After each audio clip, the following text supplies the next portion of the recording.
Welcome to A Year in the Bible with Daily Grace. From Eden to eternity, the Bible tells one big story of redemption. My name is Tiffany, and I want to spend a few minutes with you every day walking through the Bible chronologically.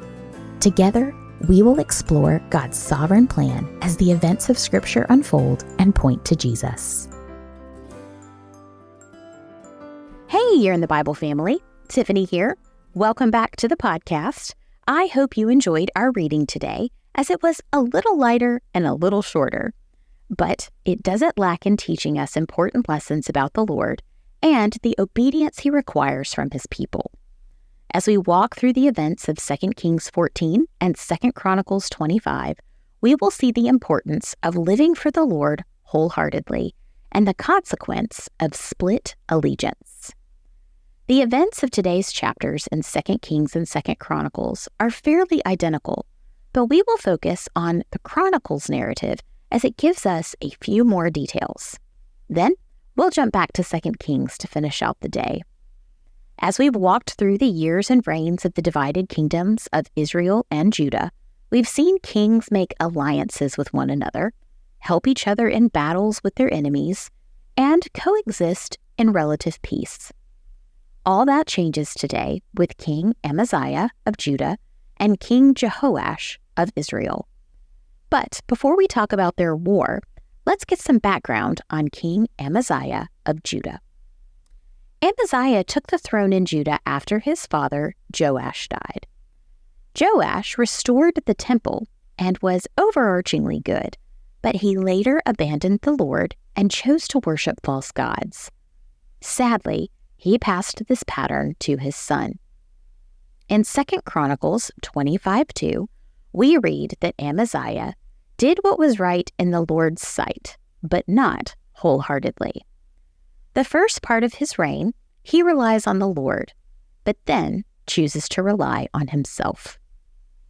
Once his kingdom was established, Amaziah's first action was to kill the men who assassinated his father. While it was typical of other nations in this time period to not only kill the offender, but their families as well, Amaziah honored the Lord's statutes in Deuteronomy 24:16. He did not kill the children for their father's sins. Amaziah rightly obeyed the Lord.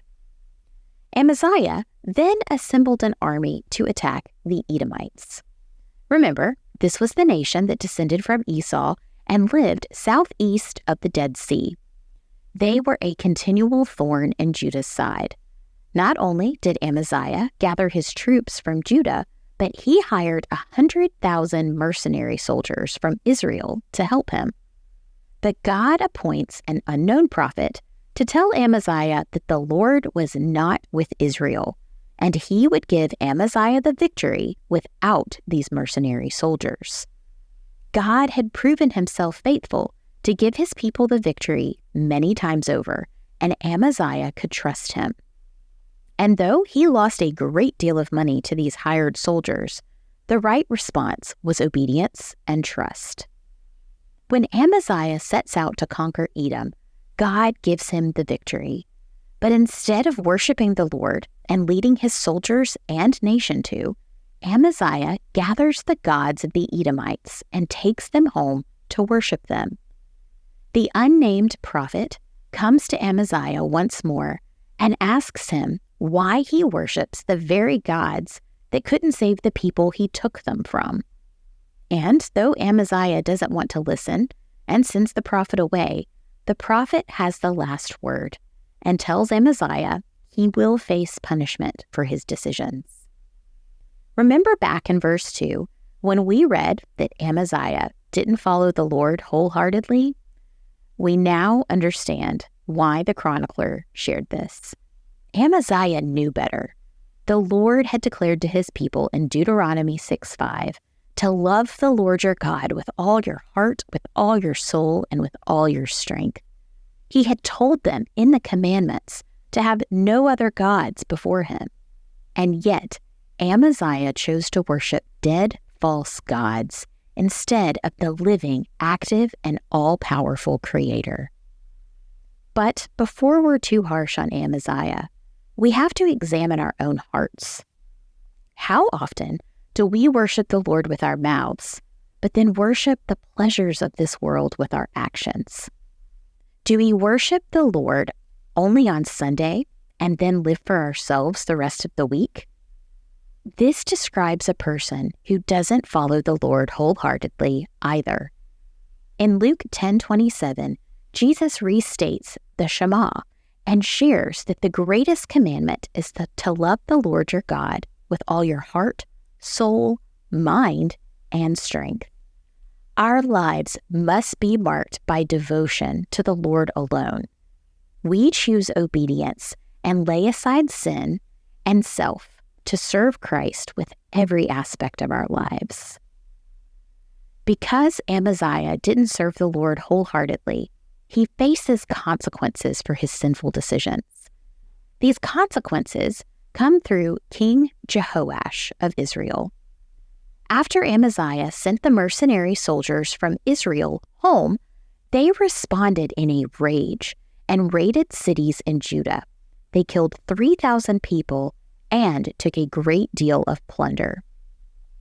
Possibly in retaliation for these raids, Amaziah challenges King Jehoash to meet face to face. Jehoash's answer is both an insult and a warning. Even though Amaziah beat little Edom, he won't be victorious over mighty Israel.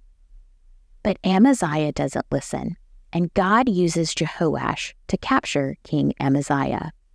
Jehoash then takes Amaziah to Jerusalem, and he watches as the Israelites tear down a portion of the wall and take all the gold, silver, and articles from the temple. He also raided the treasuries and took hostages. Amaziah had to live with this embarrassment and the plunder of his kingdom for 15 years. He even fled to another city as conspiracies to assassinate him were formed. In the end, Amaziah was murdered like his father. Though he started out well, his end was marked by disobedience to the Lord. When we return to the 2 Kings 14 narrative, we read that the people of Judah placed Amaziah's 16-year-old son, Azariah, on the throne. We will also know him as King Uzziah. We will talk about this king more in the days ahead, as his rule has a great impact on the southern kingdom of Judah. We end this chapter with a summary of Israel's King Jeroboam II. He did evil in the sight of the Lord, just like his namesake. But God brought about a resurgence among his people that enabled both Israel and Judah to recover lands that had been taken by other nations. This included most of Gilead, the land that belonged to Reuben, Gad, and the half-tribe of Manasseh. Lastly, I want to note the mention of the prophet Jonah, son of Amittai. If you are wondering if that is the same Jonah that was swallowed by the fish and went to Nineveh, it is indeed. And tomorrow we will read his account of those events. But what this mention of him here tells us is that he also had a ministry among the people of the northern kingdom. Ironically, Jonah will struggle with obedience and wholehearted devotion to the Lord as well. And we will learn more about that tomorrow. The theme of wholehearted devotion and obedience will continue on our journey, friends. Christ gave his very life for us. We should be more than willing to give our hearts, minds, and souls to him completely. He is worthy. Thanks for joining me today. I'll see you back here tomorrow for the book of Jonah. Bye, friends.